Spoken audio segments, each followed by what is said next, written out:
નમસ્તે દર્શક મિત્રો, મારું ભાવેણા ચેનલમાં આપનું હાર્દિક સ્વાગત છે। વાછડીને પાણીમાંથી બહાર કાઢી સનાતની શ્રી રામ સેનાએ બચાવ કામગીરી હાથ ધરી। ભાવનગર જિલ્લામાં એક વાછડી છેલ્લા 2 દિવસથી પાણીમાં ફસાઈ હોવાની જાણ ગામલોકો દ્વારા સરપંચશ્રીને કરવામાં આવી હતી।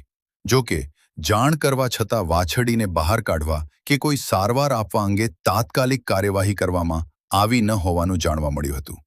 આ અંગેની જાણ સનાતની શ્રી રામસેના ભાવનગર જિલ્લા અધ્યક્ષ શ્રી ભાવેશભાઈ જાદવને થતા તેઓ તાત્કાલિક ઘટના સ્થળે પહોંચ્યા હતા। સ્થળ પર જઈ પરિસ્થિતિનું નિરીક્ષણ કર્યા બાદ વાછડીને પાણીમાંથી બહાર કાઢવાની કામગીરી હાથ ધરવામાં આવી હતી। સનાતની શ્રી રામસેના દ્વારા કરવામાં આવેલી આ કામગીરીને લઈ સ્થાનિકોમાં પ્રશંસા જોવા મળી હતી। અહેવાલ અશ્વિન ચાવડા મહુવા।